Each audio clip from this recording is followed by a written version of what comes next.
Karoline Leavitt was not your typical small-town resident. At just 28 years old, she had already carved out a quiet yet intriguing reputation in her community. She wasn't loud or flashy, far from it, but there was something about her that made people take notice. Maybe it was the way she always seemed to have an answer for everything, even if she delivered it with a soft-spoken calmness. Or maybe it was how she could turn any conversation into a thoughtful discussion without ever raising her voice. Whatever it was, Karoline had a knack for leaving a lasting impression. By day, Karoline worked as a freelance writer, crafting articles on topics ranging from local history to environmental issues. Her work often required deep research, and she prided herself on her ability to dig up information others might overlook. But outside of her writing career, Karoline harbored a secret: passion, law. Ever since she was a teenager, she'd been fascinated by legal dramas on TV and books about famous court cases. Over time, this fascination grew into a hobby. On weekends, instead of going to coffee shops or hanging out with friends, Karoline would sit at her kitchen table, surrounded by thick law textbooks and highlighters, teaching herself the intricacies of the legal system. It wasn't formal education, it was more like piecing together a puzzle, but Karoline loved every minute of it. One sunny afternoon, Karoline found herself driving home after picking up groceries. The roads were unusually busy, likely because it was the first warm day after weeks of rain. As she approached a school zone, she slowed down instinctively. School zones always made her extra cautious, especially since she remembered seeing kids playing near the curb earlier in the week. But as she drove past the area, blue lights flashed behind her. Confused, Karoline pulled over and rolled down her window. "Ma'am, do you know why I stopped you?" the officer asked, his tone stern but professional. "No, sir," Karoline replied politely. "I thought I was following all the rules." "You were speeding," he said firmly, pointing to the speed limit sign nearby. "The posted limit here is 20 miles per hour. You were clocked going 35. Karoline blinked in disbelief. "That can't be right," she protested gently. "I was paying close attention to my speedometer. I promise I didn't exceed 20. The officer shook his head. "I'm sorry, ma'am, but my radar doesn't lie. Here's your ticket." He handed her the citation and walked back to his patrol car before she could argue further. For most people, receiving a traffic ticket would be frustrating, but ultimately forgettable. For Karoline, however, it felt deeply unfair. She replayed the moment in her mind over and over again, trying to figure out what went wrong. Then, as she passed the school zone later that evening, she noticed something odd. The speed limit sign was partially hidden by overgrown tree branches. From certain angles, it was almost impossible to see clearly. Could this have contributed to her misunderstanding? Determined to clear her name, Karoline decided to contest the ticket in court. When the day of the hearing arrived, Karoline dressed neatly in a simple blouse and slacks, hoping to make a good impression. The courtroom was small and unassuming, filled with other defendants waiting their turn. When her name was called, she stepped forward and stood confidently before Judge Harold Whitaker. Known for his strict demeanor and quick decisions, Judge Whitaker rarely entertained lengthy explanations from defendants. Still, Karoline took a deep breath and began speaking. "Your Honor," she started, her voice steady despite her nerves, "I believe I received this ticket due to circumstances beyond my control. When I drove through the school zone that day, the speed limit sign was partially obscured by tree branches. I couldn't see it clearly, which led me to mistakenly assume the usual speed limit applied. Additionally, I've reviewed the municipal code regarding road maintenance, and it states that signs must remain visible at all times. If they're not properly maintained, drivers shouldn't be penalized for failing to comply." Judge Whitaker leaned back in his chair, studying her carefully. Most defendants either pleaded ignorance or tried to charm their way out of trouble, but Karoline's argument was different. It was logical, well-reasoned, and backed by evidence, or so it seemed. Yet, unwilling to let her off easily, he interrupted her mid-sentence. "Miss Leavitt," he said sharply, Are you suggesting that the city is responsible for your actions? That's quite a bold claim for someone without legal representation. I'm simply stating the facts, Your Honor, Karoline replied calmly. If the city fails to maintain its signage, then holding drivers accountable under those conditions isn't fair. I'm happy to provide photographic evidence if needed. Despite her composure, Judge Whitaker remained unconvinced. Perhaps it was her lack of formal credentials, or maybe he simply didn't want to set a precedent. Either way, he dismissed her argument and issued the fine. As Karoline left the courtroom, she felt a mixed case closed, or so it seemed. A few weeks had passed since Karoline's frustrating encounter with Judge Whitaker. Though she'd paid the fine, the injustice of the situation still lingered in her mind. She couldn't shake the feeling that the system had failed her, not because she was guilty, but because no one had taken the time to truly listen. Still, life went on, and Karoline returned to her usual routine of writing articles and studying law during her free time. What she didn't realize, however, was that fate had other plans for her. One afternoon, as Karoline browsed through a local online forum, she stumbled upon a thread discussing traffic violations in their town. Several residents were complaining about getting tickets for allegedly speeding on the same stretch of road where she'd been cited. One commenter even mentioned that the speed limit signs there were often blocked by overgrown trees or debris, making them difficult to see. Reading these posts reignited Karoline's frustration, but it also sparked an idea. If so many people were experiencing the same issue, why not do something about it? Karoline decided to dig deeper. She spent hours poring over municipal codes, examining engineering reports, and gathering photographic evidence of the poorly maintained signs. Her research revealed that the city was indeed responsible for ensuring all traffic signs remained visible at all times. Armed with this knowledge, Karoline felt compelled to act. She reached out to some of the forum users who had shared their stories and offered to help them challenge their tickets. To her surprise, several agreed to let her represent them in court, even though she wasn't a licensed attorney. The day of the hearing arrived, and Karoline walked into the courthouse with a folder full of documents and a determination that radiated from her very presence. This time, she wasn't just another defendant. She was stepping into the role of advocate. As she waited for her turn, she observed the proceedings around her. Lawyers argued passionately, judges listened intently, and defendants nervously shuffled papers. The atmosphere buzzed with tension, but Karoline remained calm. She knew she had done her homework, and that gave her confidence. When her name was finally called, Karoline stood up and approached the bench. Sitting before her was none other than Judge Harold Whitaker, the same judge who had fined her weeks earlier. For a brief moment, their eyes met, and Karoline saw a flicker of recognition in his expression. But she quickly pushed aside any nerves and focused on the task at hand. "Your Honor," she began, addressing the judge with respect. "I'm here today representing Mr. Thomas Reed, who received a citation for allegedly exceeding the speed limit in a school zone. However, I'd like to present evidence showing that the signage in question was obscured and therefore failed to meet the standards set forth by municipal code." Judge Whitaker raised an eyebrow, clearly intrigued. "Miss Leavitt, correct?" he asked, glancing down at the paperwork in front of him. "Yes, Your Honor," she replied, nodding. "And before you ask, no, I am not a licensed attorney. But I have thoroughly researched this case and believe the circumstances warrant reconsideration." The judge leaned forward slightly, his curiosity piqued. "Very well, proceed." With that, Karoline launched into her argument. She started by presenting photographs she had taken of the problematic sign, clearly showing how tree branches and shadows made it nearly impossible to read. Next, she cited specific sections of the municipal code that outlined the city's responsibility to maintain clear and visible signage. Then, she referenced recent engineering reports that highlighted ongoing complaints about road maintenance in the area. Each piece of evidence built upon the last, painting a compelling picture of negligence on the part of the city. As Karoline spoke, the courtroom fell silent. Even the opposing counsel, a seasoned prosecutor, seemed caught off guard by the depth of her preparation.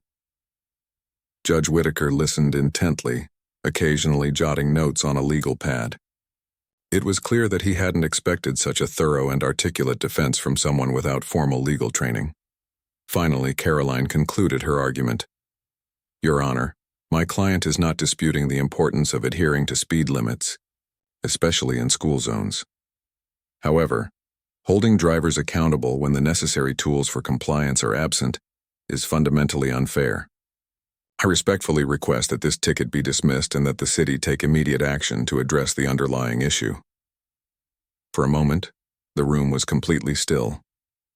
Judge Whitaker stared at Karoline, his expression unreadable. Then, after what felt like an eternity, he cleared his throat and spoke. Miss Leavitt, he said slowly, while I must commend you for your diligence and attention to detail, I cannot ignore the fact that you are not a licensed attorney. That being said, he paused, flipping through the documents she had submitted. Your arguments are undeniably persuasive.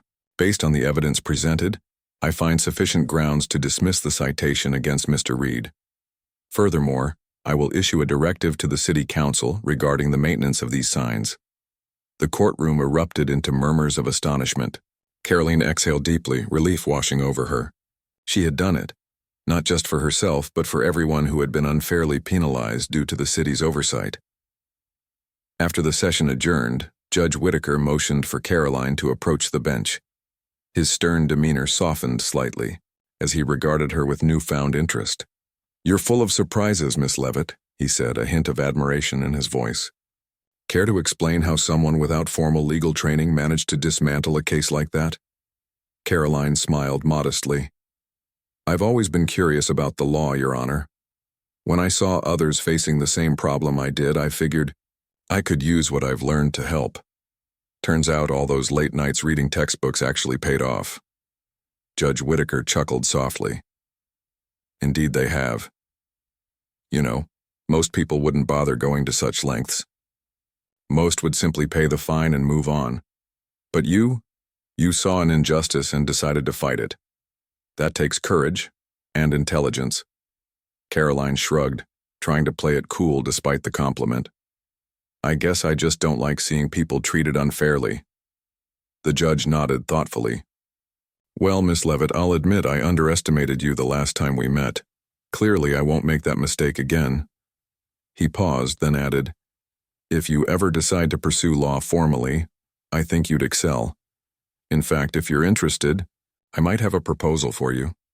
Karoline blinked in surprise. A proposal, Your Honor? We'll talk more later, he said cryptically, gathering his papers. For now, congratulations on a job well done. As Karoline left the courthouse, she couldn't help but feel a sense of pride and possibility. What had started as a personal grievance had turned into something much bigger. Not only had she helped others, but she had also earned the respect of a man known for his tough exterior. Little did she know this was only the beginning of a journey that would change her life forever. As word of Karoline Leavitt's talent spread throughout the courthouse, her reputation began to grow. Lawyers who once dismissed her as an amateur started seeking her advice on complex cases. Prosecutors grew wary when facing her in court, knowing she could dismantle their arguments with surgical precision. Even the local news picked up on her story, dubbing her the self-made lawyer. Her name became synonymous with justice, determination, and a fresh perspective that challenged the status quo. But it wasn't just her legal acumen that drew attention. It was her ability to connect with people. Whether she was explaining intricate legal concepts to a nervous client or presenting a case before a packed courtroom, Karoline had a way of making everyone feel heard.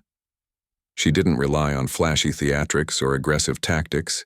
Instead, she let the facts speak for themselves, weaving them into compelling narratives that resonated deeply with judges and juries alike. Her big break came unexpectedly one chilly autumn morning. A young single mother named Sarah Miller walked into the courthouse clutching a stack of papers and looking utterly defeated. Sarah had been wrongfully evicted from her apartment after reporting unsafe living conditions to her landlord. When she refused to leave quietly. The landlord retaliated by filing a lawsuit against her, claiming she owed months of unpaid rent. Desperate and unable to afford proper representation, Sarah turned to the only person she'd heard about who might help, Karoline Leavitt. When Sarah explained her situation, Karoline felt a pang of anger and recognition. This wasn't just about one woman's fight for housing. It was about systemic neglect and abuse of power. It reminded her of her own struggles, the speeding ticket, the obscured signs, the feeling of being dismissed by those in authority. She knew she couldn't turn Sarah away. "I'll take your case," Karoline said firmly, meeting Sarah's tearful gaze. "But I need you to trust me. This won't be easy, and it will take time. Are you ready?" Sarah nodded vigorously. "I don't have much, but I'll do whatever it takes." The case quickly gained media attention, shining a spotlight on broader issues of tenant rights and housing inequality. The landlord, a well-connected property developer, spared no expense hiring a top-tier legal team. They assumed that Karoline, with her lack of formal credentials, would crumble under pressure, but they underestimated her tenacity and her preparation.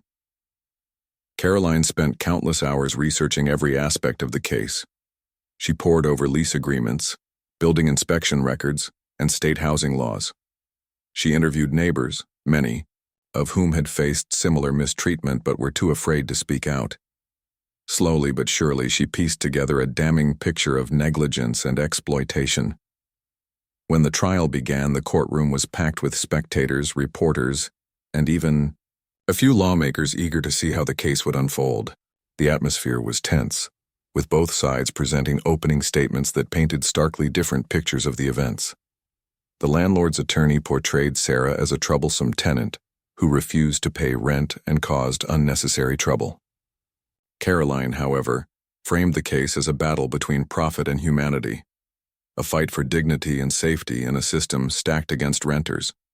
As the days wore on, Karoline methodically dismantled the opposing sides' arguments. She presented photographic evidence of moldy walls, broken heaters, and leaking pipes, all of which violated health codes. She called expert witnesses, including housing inspectors and social workers, to testify about the dire consequences of forcing families into substandard living conditions. And perhaps most powerfully, she gave Sarah a platform to tell her story, not as a victim, but as a resilient woman fighting for what was right. During her closing argument, Karoline addressed the judge and jury with quiet conviction. "This isn't just about one eviction, Your Honor," she said, her voice steady despite the weight of the moment. "It's about accountability. It's about ensuring that landlords cannot exploit loopholes to prey on vulnerable tenants. It's about sending a message that everyone deserves a safe place to call home." The room fell silent as she spoke, her words hanging in the air like a challenge to the entire system. For the first time, many in the courtroom, including some seasoned attorneys, felt the raw power of justice delivered not through grand gestures, but through simple truth. When the verdict was announced, it sent shockwaves through the community. The judge ruled in favor of Sarah, declaring the eviction invalid and ordering the landlord to compensate her for damages.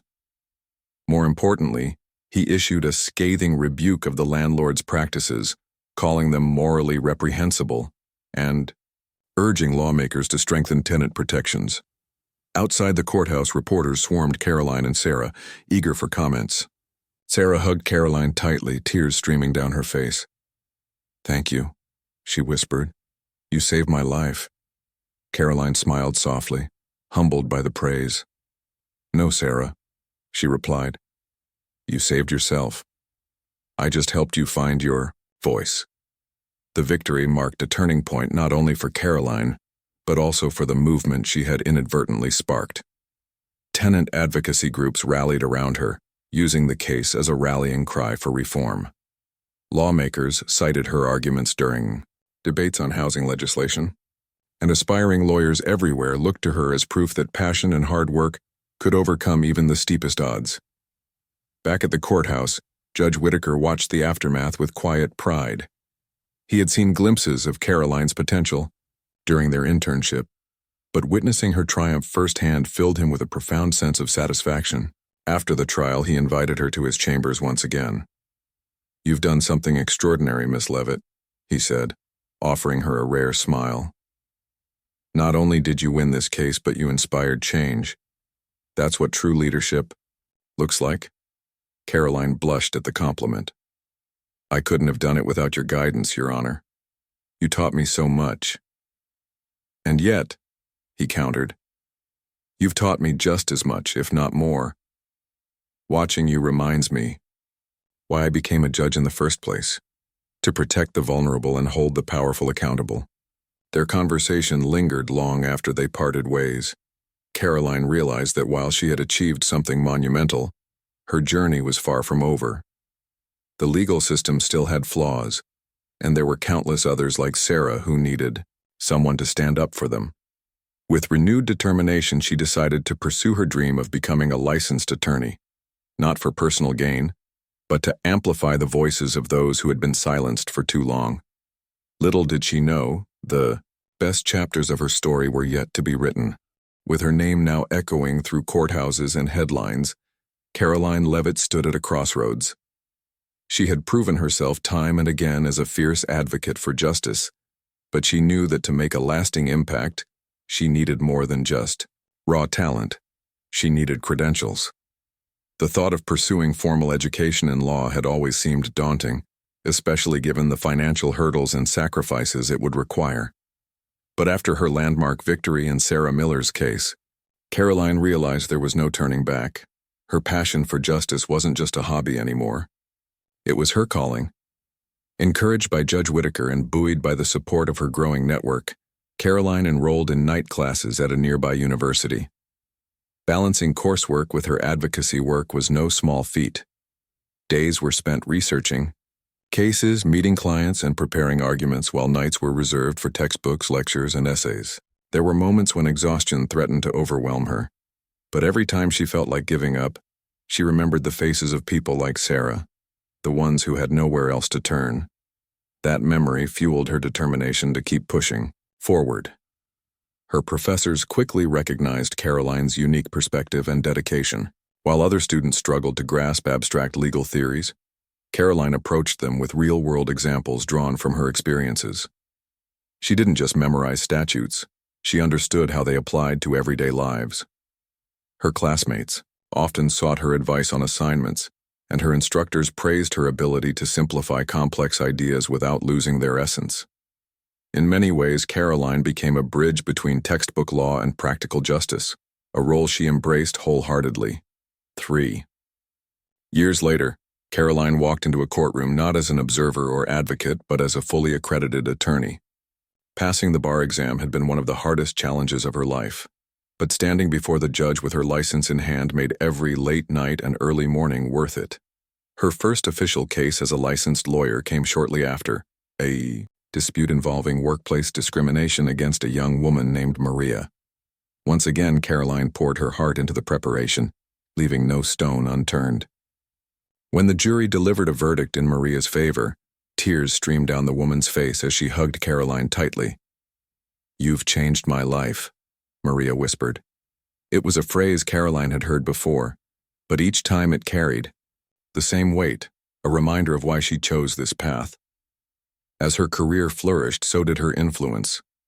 Karoline began specializing in cases involving social justice and institutional reform, taking on battles others deemed unwinnable.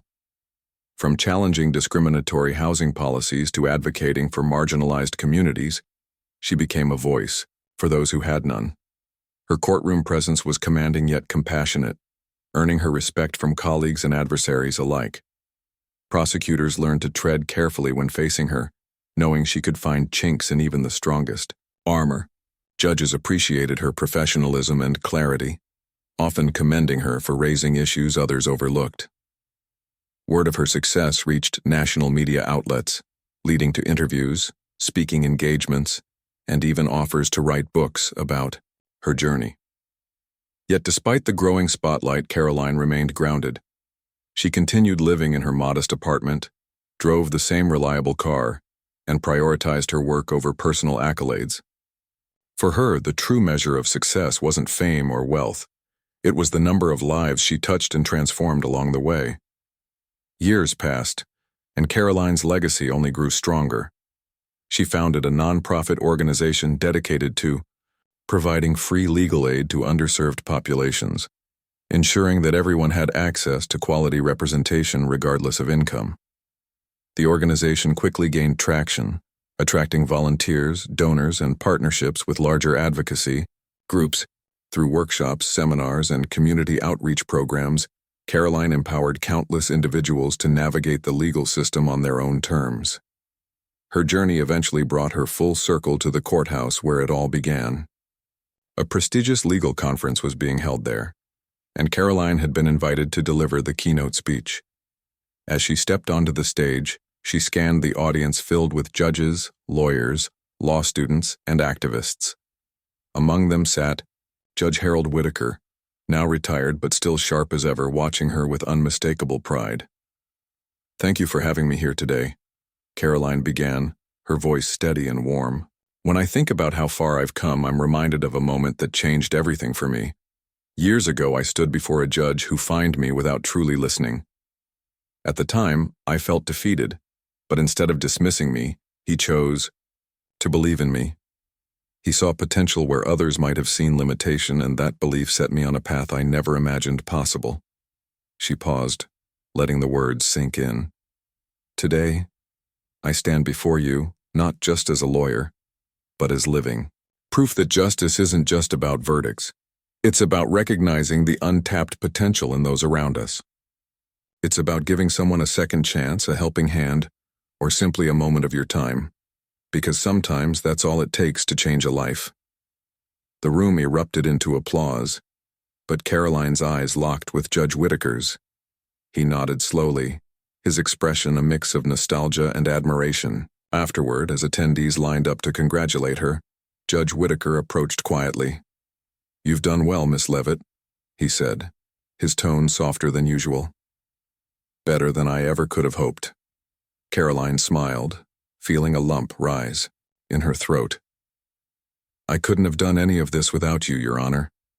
You gave me the opportunity to prove myself, and for that, I'll always be grateful."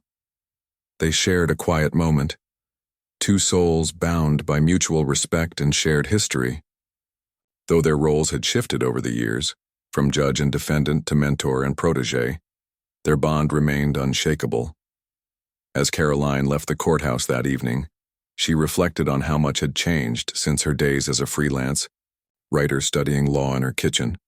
What started as a personal quest for fairness had blossomed into a lifelong mission to reshape the legal landscape. She knew there was still work to be done, injustices to confront, and voices to amplify. But, for the first time in a long while, she allowed herself to feel proud, not just of what she had achieved, but of the ripple effect her journey had created. In the end, Karoline Leavitt wasn't just a lawyer. She was a symbol of hope, resilience, and the enduring power of believing in oneself and in others. And as she disappeared into the night, ready to take on whatever challenge lay ahead, one thing was certain: her story was far from over. Judge Whitaker's proposal came as a surprise to Karoline, but it was one she couldn't ignore. A few days after the hearing, he invited her to his chambers for a private conversation. The room was quiet and formal, with shelves lined with legal books and framed certificates on the walls. Karoline sat across from him, feeling both honored and slightly nervous. She had no idea what he was about to say, but she knew it was important. "Miss Leavitt," Judge Whitaker began, leaning back in his chair. "I've been a judge for over 2 decades, and I've seen my fair share of lawyers, good ones, bad ones, and everything in between. But I have to admit, you're unlike anyone I've encountered before. Your ability to dissect complex legal issues without formal training is remarkable." Karoline smiled faintly, unsure how to respond. "Thank you, Your Honor. That means a lot coming from you." He nodded, continuing, "Which brings me to why I asked you here today. I'd like to offer you an opportunity, an internship under my supervision. It would last 6 months, during which time you'd observe court proceedings, assist with case reviews, and gain first-hand experience in the judicial system." Karoline's eyes widened in disbelief. "An internship? With you?" "Yes," Judge Whitaker replied firmly. You clearly have a natural aptitude for law, Miss Leavitt, but talent alone isn't enough. If you want to make a real impact, you'll need guidance and exposure to how the system actually works. This could be your chance to learn from the inside. For a moment, Karoline hesitated. An internship sounded incredible, but it also meant stepping far outside her comfort zone. She wasn't a lawyer. She was just a writer who happened to love studying law. Could she really handle working alongside someone as respected and intimidating as Judge Whitaker? I appreciate the offer, Your Honor, she said carefully, but I'm not sure I'm qualified. I don't have any formal credentials and I wouldn't want to disappoint you. Judge Whitaker chuckled softly. Miss Leavitt, qualifications are meaningless if they aren't paired with determination and integrity. You've already proven you have both. Besides, this isn't about being perfect, it's about learning. And trust me, even seasoned attorneys can benefit from a fresh perspective. His words struck a chord with Karoline. Deep down, she knew this was an opportunity she couldn't pass up. It wasn't just about gaining experience, it was about testing her limits and seeing if she truly belonged in the world of law. After a long pause, she nodded. All right, Your Honor, I accept. Over the next several months, Karoline threw herself into the internship with unwavering dedication. Each day brought new challenges and lessons, from observing courtroom dramas to reviewing case files late into the night. Judge Whitaker assigned her tasks that pushed her to think critically and creatively, often asking for her input on rulings or encouraging her to challenge his decisions during private discussions. At first, their dynamic was somewhat awkward. Judge Whitaker was used to commanding respect while Karoline was still finding her footing. But as time went on, they developed a rhythm, a unique blend of mentorship and mutual admiration. Karoline admired Judge Whitaker's wisdom and commitment to fairness, while he grew increasingly impressed by her sharp mind and relentless curiosity. One afternoon, as they reviewed a particularly contentious case involving a tenant dispute, Karoline voiced her concerns about the ruling Judge Whitaker was leaning toward. Your Honor, she said hesitantly, I understand why you're considering siding with the landlord, given the lease agreement. But have you considered the tenant's argument about unsafe living conditions? There's evidence suggesting the landlord neglected necessary repairs for months. Judge Whitaker raised an eyebrow, intrigued. Go on. Well, Karoline continued, gaining confidence, if we rule in favor of the landlord without addressing those safety violations, we're essentially rewarding negligence. Not only does that set a dangerous precedent, but it also undermines the spirit of tenant protection laws.